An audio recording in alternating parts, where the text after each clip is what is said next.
ক্ষীণালোক কক্ষের দক্ষিণমুখী জানালা গলিয়ে বিশাল রাত্রি আকাশ অবলোকন করতে করতেই দুষ্টুর বুকটা শূন্য ঠেকল। জীবন থেকে কি পেল ও? ওর জীবনের অ্যাচিভমেন্টটা কি? বুক চিরে চাপা উদ্বেগ বেরিয়ে এলো। ঘড়ির কাঁটা 10টার ঘরে। মিনিট 5 হলো ও নিজ বাসায় ফিরেছে। জানালা গলিয়ে শূন্যে তাকালো। রৌপ্য চন্দ্র শোভা চতুর্দিক রূপকথার মতো রূপালী করে তুলেছে। এর মাঝে আকস্মিক জানালার গ্রিলে রাখা ওর দুটো হাতের পাশে এসে ঠেকল আরো দুটো পুরুষালী হাত। দুষ্টু তড়িৎ বেগে পেছন ফিরল। প্রচ্ছদ যথাসামান্য চমৎকার করে হেসে দুষ্টুর মুখে ফু দিল। দুষ্টু চোখ ছোট ছোট করে কপাল কুঁচকে নাক ফুলিয়ে গম্ভীর স্বরে বলে, আপনি?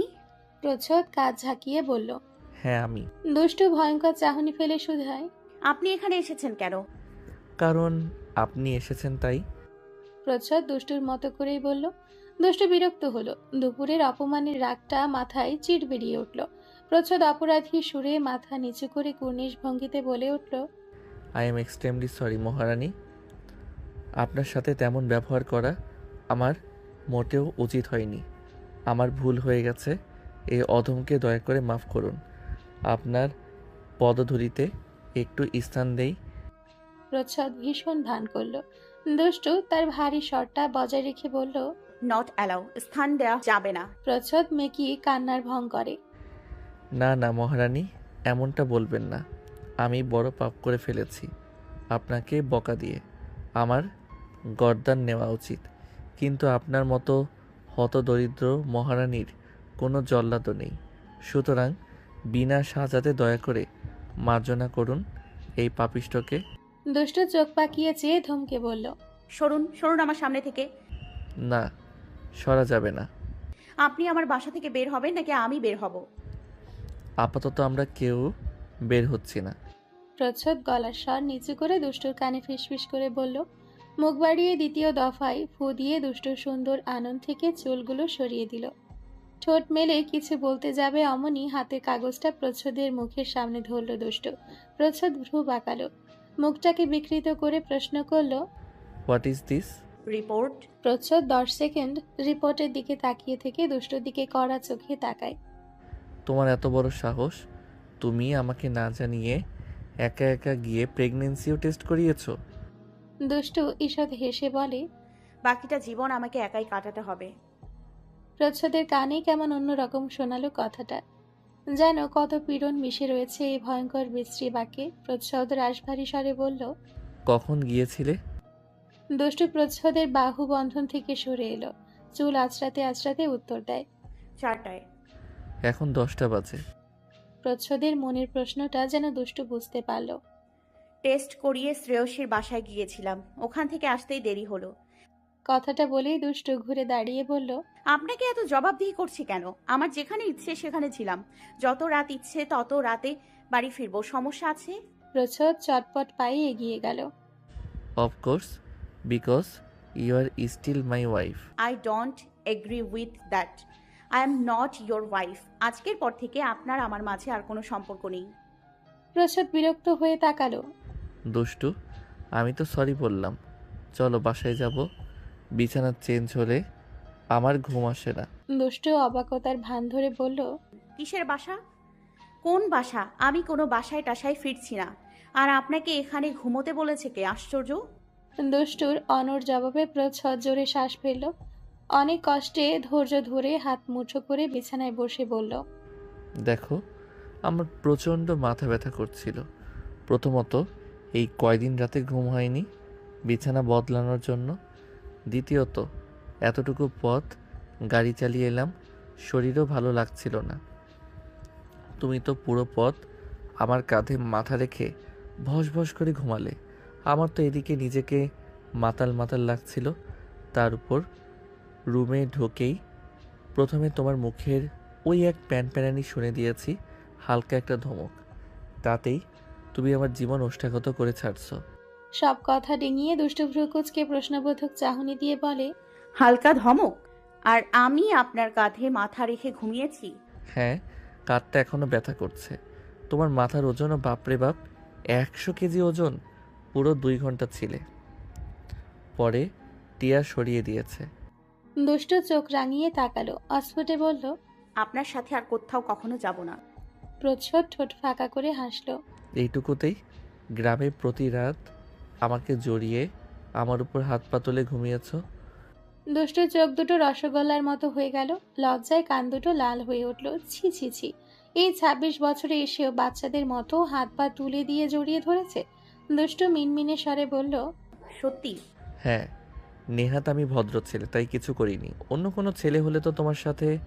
দুষ্টু তড়িৎ বেগে প্রচ্ছদের মুখে হাত রাখল। প্রচ্ছদ থেমে গেল। দুষ্টুর সামনের ছোট চুলগুলো বারংবার উড়ে ওই সুন্দর বদনের উপর পড়ল।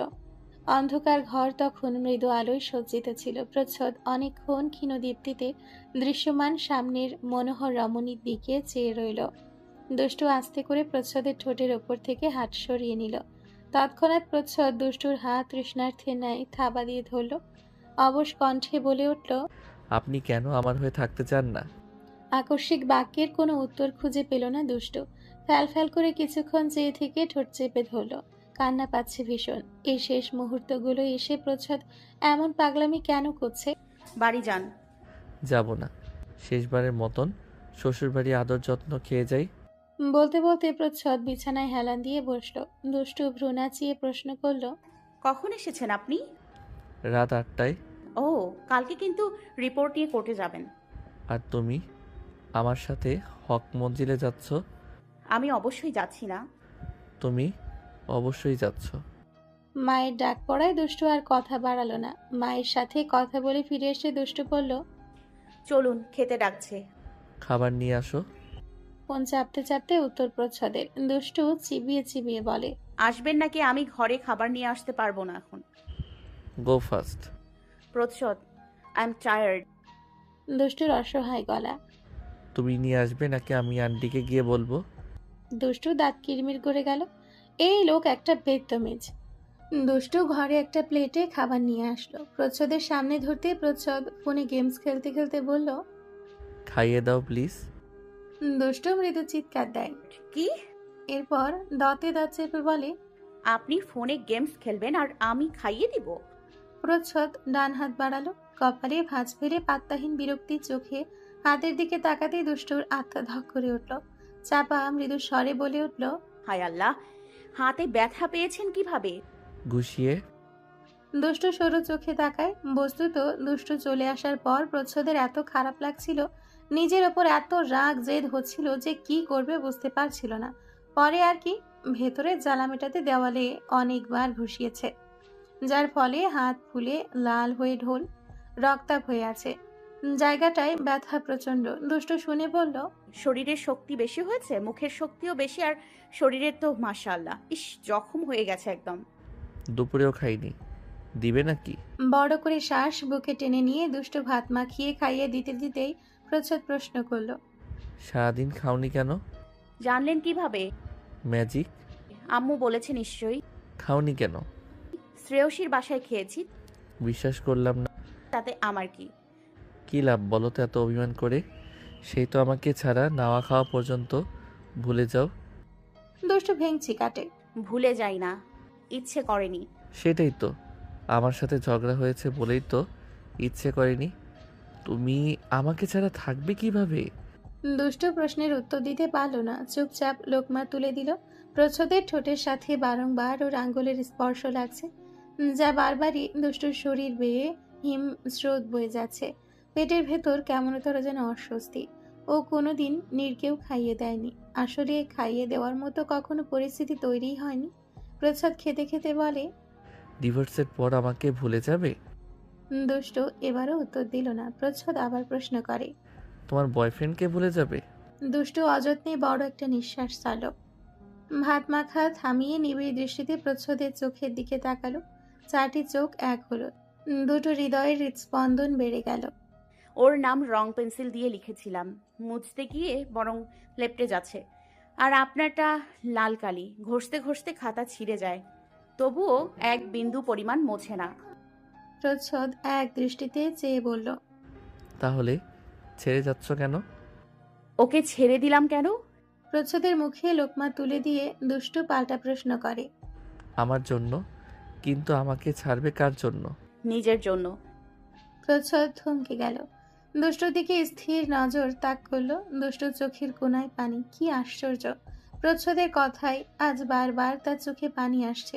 দুষ্টু ও চোখের কোণাটা আলতো করে কনুই দিয়ে মুছে মুখে মেকি হাসি ঝুলিয়ে প্রসঙ্গ এড়াতে বলল, আমি চলে গেলে আমার সাথে যোগাযোগ রাখবেন না? প্রচ্ছদ সময় নিল না উত্তর দিতে। কখনো না। দুষ্টুর বুকটা ভেঙে এলো। ঠোঁট কামড়িয়ে অনেক কষ্টে জিজ্ঞেস করতে পারলো, কেন, আমাকে ভুলে যাবেন? প্রাণ থাকতে না। তোমাকে ভুলতে আমার অনেক কষ্ট হবে অপার্থিব। ভোর 6:30টায় বাসার কলিং বেলের ওপর যুদ্ধ শুরু হলো। প্রযুক্ত ঘুম ঘুম চোখে আলসে পায়ে হেঁটে এলো। বিরক্তিতে কপাল কুঁচকে উঠেছে। ঘড়িতে একবার চোখ বোলাতে মেজাজ সপ্ত আসমানে চড়ল। মারকুটে ভঙ্গিতে সে দরজা খুলল। যেই হোক, তার একটা দফা রফা করেই ছাড়বে। এমনিতেই কাল রাতে সে ঘুমিয়েছে 3টায়। দরজা খুলে প্রযুক্ত বেখিয়ালে একবার চেয়ে পরক্ষণেই বিদ্যুতের ন্যায় ঝলকানো দৃষ্টি ফেলল। আতঙ্কে মুখ হয়ে উঠল সাদা। এক টানে শ্রেয়সীকে ভেতরে এনে সজোরে বন্ধ করল দুয়ার। প্রযুক্ত ভীতিগ্রস্ত হয়ে বিস্ময় নিয়ে চেয়ে রইল এই নিঃশঙ্ক মেয়ের দিকে। শ্রেয়সী তখন খিলখিল করে হাসছে। ভাগ্যিস বাসায় প্রযুক্তর বাবা মানি। এস্ত কণ্ঠে শুধালো, এত সকালে আমার বাসায় কি করছেন? সাহস তো কম না আপনার? শ্রেয়সী পায়ে পায়ে হেঁটে প্রযুক্তর ঘর খুঁজে নিল। ওর বিছানা গুছিয়ে দিল। এদিক সেদিক পড়ে থাকা কাগজগুলো জড়ো করে ভাঁজ করে রাখলো। দরজা জানালার পর্দা এঁটে দিল সুন্দর করে, যেন এক ফোঁটা সূর্যের কিরণ না ঢোকে। প্রযুক্ত ওর পেছনে দাঁড়িয়েছিল। শ্রেয়সী হাতের কাজ শেষ করে মাথা এলিয়ে দিল প্রযুক্তর বুকে। প্রযুক্ত পেছন থেকে শ্রেয়সীর থুতনি উঁচু করে ওর কপালে চুমু খেলো। ভরাট স্বরে শুধালো, ছুটেও দেই? দিন। বলে শ্রেয়সী হাসতে হাসতে সরে যায়। প্রযুক্ত ভ্রু কুচকে বুকে হাত আড়াআড়ি ভাঁজ করে বলে, দেখুন তো আজ সূর্য কোন দিকে উঠল। শ্রেয়সী আবার হাসলো। প্রযুক্ত বলল, যদি বাবা মা বাসায় থাকতো? নেই বলেই তো এলাম। কেন? শ্রেয়সী ঠোঁট উল্টে আহ্লাদি গলায় বলে, মিস করছিলাম তো। দেখুন, মাত্র 3 ঘন্টা ঘুমিয়েছি এক্সাইটমেন্টে। চোখ মুখ ফুলে আছে না আমার? আমাকে ঘুম পাড়ান না। প্রযুক্ত বদ্ধ ঠোঁটে সামান্য হাসলো। আগে থেকে প্ল্যান করা হয়েছে, তবে শ্রেয়সী লাজ মিশ্রিত হাসি দিল। কথায় কথায় প্রযুক্ত কাল রাতে বলেছিল যে ওর বাবা মা বাসায় নেই। শ্রেয়সী প্রযুক্তর গলা 2 হাত দিয়ে জড়িয়ে ধরে। প্রযুক্ত ওর কোমরে নিজের ঠান্ডা হাত দুটো রেখে জিগায়। এত খুশি কেন আপনি? শ্রেয়সী প্রযুক্তর গেঞ্জির বাটনে খোঁচাখুচি করতে করতে প্রমোদিত কণ্ঠে বলতে লাগলো, কাল দুষ্টু আমার বাসায় এসেছিল। ও, এই জন্যই আমার বেগম এত খুশি। শ্রেয়সী আবার হেসে মাথা ঝাঁকালো। ওর এত আনন্দ লাগছে, এমন আমোদ বহুদিন লাগেনি। দুষ্টু যখন এলো, শ্রেয়সী তো অবাক। বিস্ময় নিয়ে আহাম্মকের মতন দরজায় দাঁড়িয়েছিল। দুষ্টু বিরক্তিকর চোখে তাকিয়ে ওকে ঠেলে ঠুলে ঘরে ঢুকে পড়ল। চেঁচিয়ে শ্রেয়সীর মাকে ডেকে বলে উঠল, আন্টি, কোথায় তুমি? তাড়াতাড়ি আমার জন্য স্পেশাল 1 কাপ কফি আর নুডলস বানিয়ে নিয়ে আসো। আর দেখে যাও, তোমার জন্য ছোট ফুচকা আর চটপটি নিয়ে এসেছি। শ্রেয়া ভেতর থেকে দুষ্টুর গলা শুনে দৌড়ে বেরিয়ে এসে উচ্ছ্বাসে জড়িয়ে ধরল। সেই প্রায় 3 মাস আগে দুষ্টু এই বাসায় এসেছিল। দুষ্টু বেশ আদর টাদর করে শ্রেয়ার হাতে ফুচকা চটপটি ধরিয়ে দিল। শ্রেয়া চলে যেতে শ্রেয়সী শান্ত ইস্তফায় এগিয়ে এলো। সজল চোখে হঠাৎ দুষ্টুর দুগালে হাত রাখলো। ভাঙা ভাঙা গলায় উচ্চারণ করলো, আমি তোকে একটু জড়িয়ে ধরি। শ্রেয়সীর বাচ্চামো আবদারে আকস্মিক দুষ্টু ঠোঁট ভেঙে কেঁদে দিল। শ্রেয়সীকে জাপটে জড়িয়ে ধরল। সেই ছোটবেলার বন্ধু তারা। কলেজটা শুধু ভিন্ন ছিল তাদের, বাকি পুরোটা সময় একসাথে। কিছু খুচরো ভুল বোঝাবুঝিতে এত দূর তারা কখন কিভাবে চলে গেল। শ্রেয়সী দুষ্টুর গালে চুমু খেল। দুষ্টু আলতো করে গোপনে শ্রেয়সীর চুলের ভাঁজে চুমু খেয়ে বলল, ছি, তোর এই স্বভাব যাবে না। আমাকে চুমু দিবি না? শ্রেয়সী ক্রন্দনরত চোখে হাসে। কেন? চুমু দেওয়ার অধিকার কি শুধু ভাইয়ার? আমার অধিকার শেষ? দুষ্টুর হাসি মিলিয়ে গেল, তবুও অনেক কষ্টে ফিরিয়ে আনলো। শ্রেয়সীর ঘরে গিয়ে বসে দুজন নিজেদের জমানো অনেক কথা বলল। উচ্চস্বরে হাসলো, তর্কাতর্কি করলো। 2-4টে চড় থাপ্পড় মারলো একজন আরেকজনের গায়ে। প্রথম থেকে আবারও সব শুনলো শ্রেয়সী।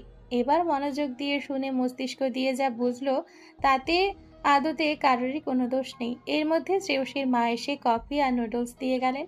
কফিতে চুমুক দিয়ে শ্রেয়সী প্রশ্ন করল, ফাইনাল ডিসিশন এটাই, তুই আমাকে ডিভোর্স দিবি? দুষ্টু কথা না বাড়িয়ে প্রেগনেন্সির রিপোর্ট বের করে দেখালো। শ্রেয়সী ভ্রুকুচকে তাকিয়ে ক্ষীণ হাসল। আটঘাট বেঁধে নেমেছিস একদম। আমি চাই যাতে আর কোনোদিন নীরের মুখোমুখি হতে না হয়। খুব চাইল্ডলিশ হয়ে গেল না কথাটা? তোর সব দিক ভাবা উচিত। একটা সম্পর্কে হুট করে জড়িয়ে পড়লে আবার হুট করে এক নিমেষে ভেঙে দিবি? হুট করে ভাঙছি না তো, এটা তো প্রথম থেকেই বলা, বিয়ের রাত থেকে। দুষ্টু নুডলসের বাটিটা হাতে নিল। শ্রেয়সী কফিতে চুমুক দিয়ে ভাব প্রবণতা বজায় রেখে বলল, আমি যতটুকু প্রযুক্তর মুখে শুনেছি, উনি তোকে ভীষণ ভালোবাসেন। শ্রেয়সী ভেবেছিল এই কথায় দুষ্টু প্রতিক্রিয়া দেখাবে, বড় বড় চোখ মিলে চাইবে, বজ্রহত হবে। কিন্তু তার কিছুই হলো না। উল্টে দুষ্টু বলল, জানি এবং আগে থেকেই। উল্টে শ্রেয়সী বজ্রাহতের ন্যায় তাকালো। বস্তুত শ্রেয়সীকে সব কথাই প্রযুক্ত বলে দিয়েছে দুষ্টুকে একটু বোঝানোর জন্য।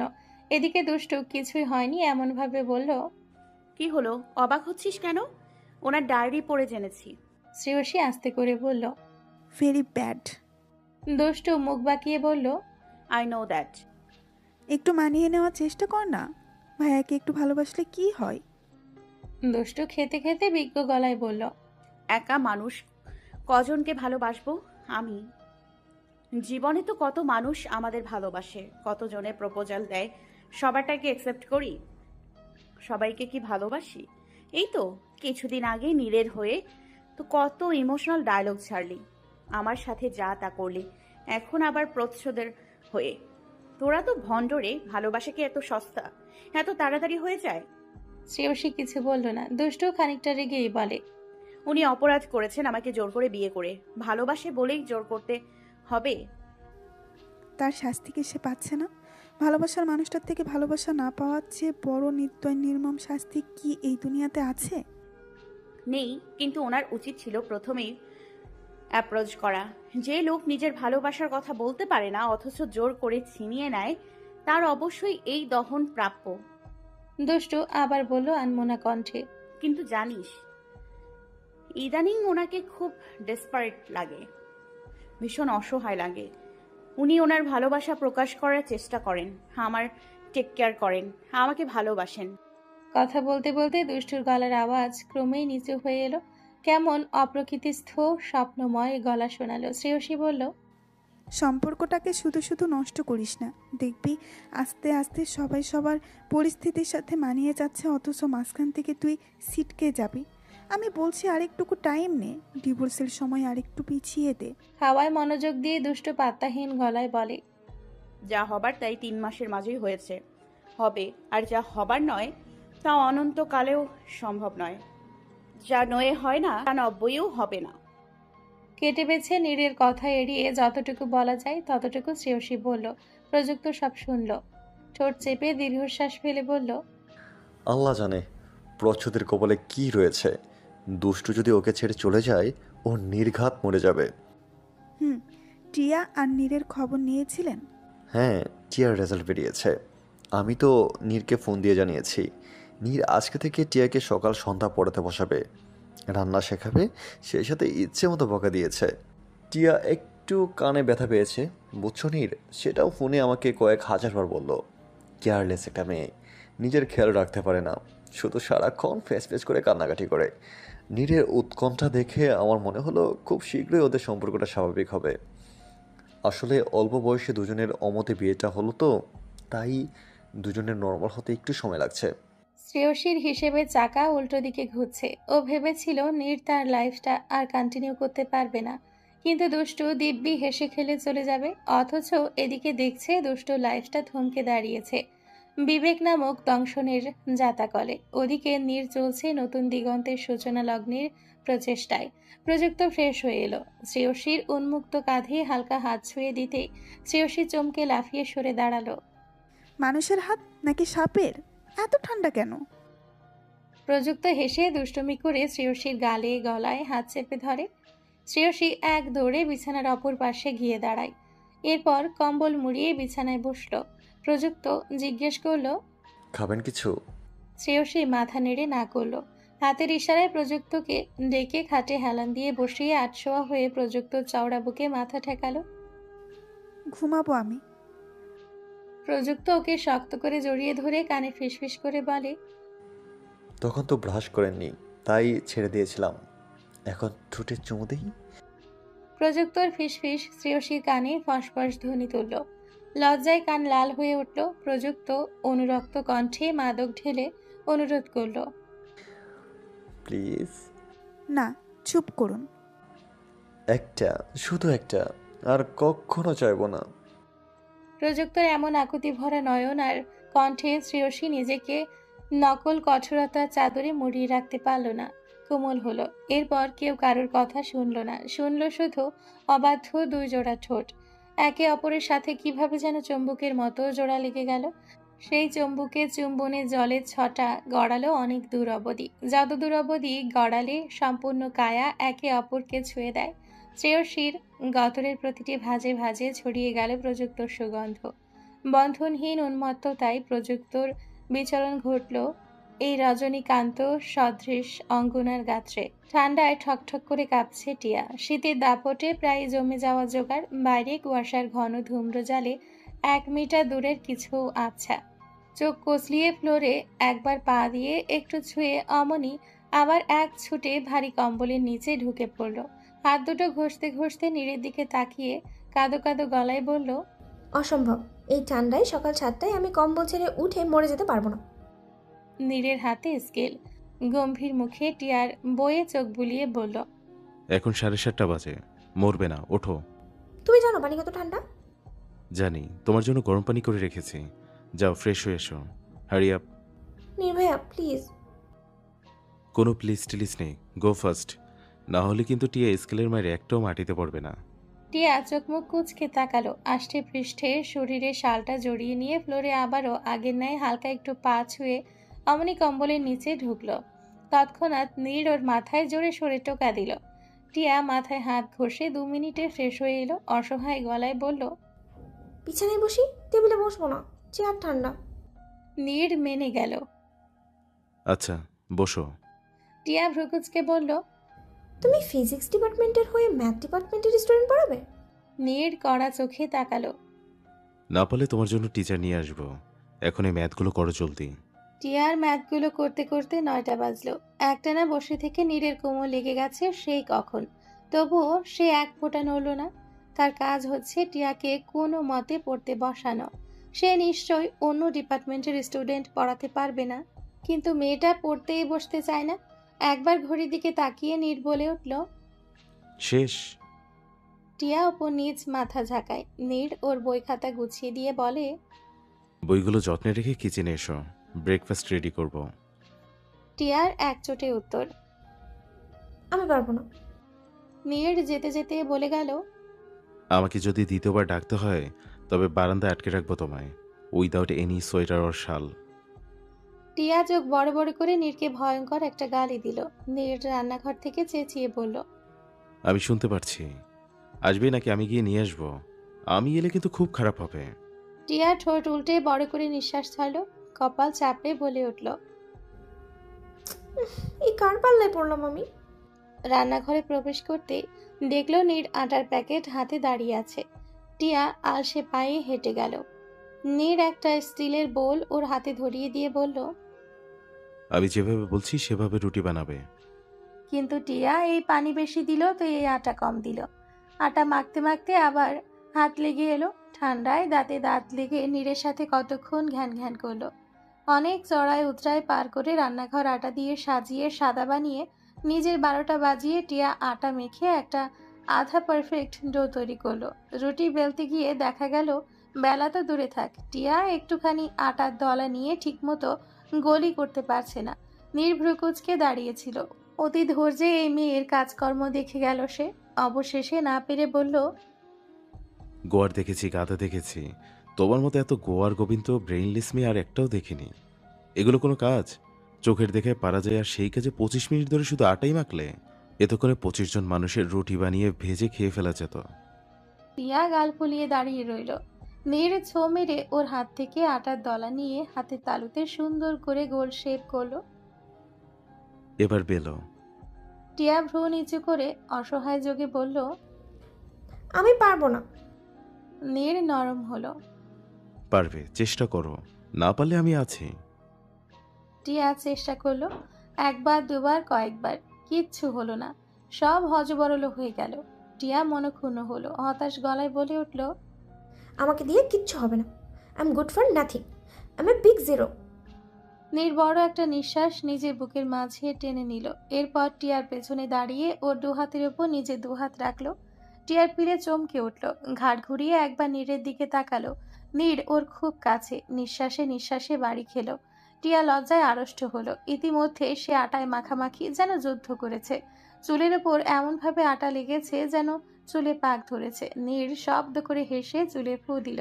আটাগুলো বাতাসে উড়ে মিশিয়ে গেল। টিয়া হাতের বেলুনটাকে আরো শক্ত করে চেপে ধরে। শ্বাস প্রশ্বাসে তার ভারী শব্দ, বড় বড় দম নেওয়া, বুকে ক্রমশ ওঠানামা। নীর আস্তে আস্তে টিয়ার হাত চালালো।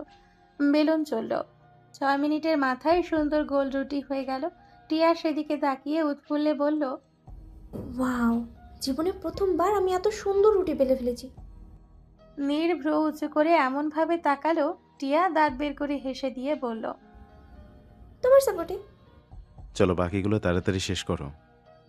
টিয়া আমতা আমতা করে জিজ্ঞেস করে। তুমি কি এভাবে দাঁড়িয়ে থাকবে? নীর চোখ ছোট ছোট করে তাকায়। কোনভাবে? টিয়া বিড়বিড় করে। এই যে আমার সাথে লেগে। নীর যেন শুনল, গম্ভীর মুখে বলল। ইচ্ছে করে লেগে দাঁড়ায়নি, পারছিলে না দেখিয়ে দিচ্ছিলাম। বলে নীর সরে দাঁড়ালো। টিয়া ঠোঁট উল্টালো। নীর রাগে মুখ ঘুরিয়ে রান্নাঘরে ছোট জানালার বাইরে চোখ ফেলল। টিয়া হালকা হাতে এক দুবার চেষ্টা করলো, অতঃপর নীরের দিকে তাকালো, অথচ নীর চোখ ঘুরিয়ে তাকিয়ে দেখলো না। হাল ছেড়ে দিয়ে টিয়া অস্ফুটে বলে উঠল। আর দু একবার দেখিয়ে দিলেই কিন্তু আমি পেরে যাই। বাচ্চা মানুষ 2-4টে কথা ভুল বলে ফেলতেই পারে, তাই বলে এত রাগ দেখাতে আছে? নীর ঠোঁট চেপে হাসলো, কিন্তু এগিয়ে এলো না। টিয়া পেছনে ঘুরে কোমল সুরে বলল। সরি তোরে বাবা, প্লিজ হেল্প মি না। নীর এগিয়ে এলো, বিদ্রুপ করে বলল। তোমার শরীরের সাথে লেগেই দাঁড়াবো? টিয়ার কান ঝাঝা করে উঠল, চোখ খিচে বন্ধ করলো। নীর আগের ন্যায় পেছনে দাঁড়িয়ে টিয়ার হাতের উপর হাত রাখতেই শরীরের সব লোম দাঁড়িয়ে গেল। এই মুহূর্তে এই রান্নাঘরে টিকে থাকা দায়। নীর ধীরে ধীরে 4টে হাত চালিয়ে বলে উঠল। আজ বোধহয় সকালের খাবার দুপুরে খেতে হবে। এক প্রকার জোর জবরদস্তি করে পাজা খুলে পরের দিন বিকেলে দুষ্টুকে গাড়িতে তুলতে হয়েছে। সেই সকাল থেকে অনুরোধ অনুনয় করতে করতে প্রচ্ছদের মেজাজ চিড়বিড়িয়ে তুঙ্গে উঠেছে। এত অবাধ্য মেয়েটা। হক মঞ্জিলের সামনে এসে গাড়ি পৌঁছালে মিনিট 2 গড়ালেও যখন দুষ্টু নামলো না, প্রচ্ছদ চোখ ছোট ছোট করে বলল। বসে আছো কেন, নামো। দুষ্টু গাল ফুলিয়ে জবাব দেয়। নড়বো না। গাড়ি ঘোরান, আমার বাসায় যাব। আপনার বাসায় যাব না আমি। প্রচ্ছদ আর একটা বাক্য এই বেয়াদব মেয়ের সাথে ব্যয় করলো না। হনহন করে গাড়ি থেকে নেমে যেই দুষ্টুকে আবার কোলে নিতে যাবে, দুষ্টু চোখ বড় বড় করে চেঁচিয়ে উঠল। নামছি নামছি, ভেতরে কত মানুষ রয়েছে, বেহায়া লোক। বউয়ের জন্য একটু বেহায়া হলে ক্ষতি নেই, একটা মাত্র বউ আমার। প্রচ্ছদ ঠোঁট প্রসারিত করে হাসলো। তখন তাকে এত সুদর্শন দেখালো যে দুষ্টু সেই চমৎকার মুখপানে তাকিয়ে একটু আগের নিঃসৃত বাক্যের মাঝখানে থেমে রইল। প্রচ্ছদ ইদানিং প্রকাশ্যে এভাবে কেন কথা বলে? আগে তবুও লুকিয়ে আড়ালে রাখতে চাইতো, জিজ্ঞেস করলে অস্বীকার করত, কিন্তু এখন দিন যত ঘনিয়ে আসছে প্রচ্ছদের খবরদারি তত বেড়ে যাচ্ছে। দুষ্টুকে ওর জটিল জিম্মার জালে আষ্টে পৃষ্ঠে জড়িয়ে নিচ্ছে। যখন থেকে শুনেছেন আমার ব্রেকআপ হয়েছে তখন থেকে আপনার অভিভাবকত্ব বেড়ে গেছে। এত তদারকি করছেন, কি মতলব আপনার? প্রচ্ছদ দুষ্টুর কানে ফিসফিস করে বলল। দেখছি মহারানীর কাছে যদি একটু চান্স পাওয়া যায়, যদি মহারানীর মূল্যবান কোহিনূর সমতুল্য চোখ দুটো এই নগণ্যের উপর এসে পড়ে। দুষ্টু অদ্ভুত চোখে তাকালো। কি আশ্চর্য, ছেলেটা রাগলো না কেন? উফ, হাত দুটো বাড়িয়ে প্রচ্ছদের গলাটা টিপে দিতে ইচ্ছে করছে। যেন কিছুই হয়নি এমন অবুঝের ভান ধরে প্রচ্ছদ জিজ্ঞেস করলো। হাঁটতে কষ্ট হচ্ছে মহারানী, কোলে নেব? একটা হুইল চেয়ার আনি, বা গাড়িটা ভুম করে চালিয়ে দেওয়াল দরজা ভেঙে ড্রয়িং রুম অবধি নিয়ে যাই? এছাড়া অন্য কোনো পন্থা আছে বলুন? প্রচ্ছদের আরক্ত বদন প্রশ্ন। দুষ্ট চোখ পাকিয়ে চেয়ে রইল মিনিট 4। প্রচ্ছদ বন্ধ ওই লাল ঠোঁটে মুচকি হেসে বলে। আপনার জন্য সূর্য ছুতে রাজি। আপনি চাইলে তো মেঘও এনে দিতে পারি।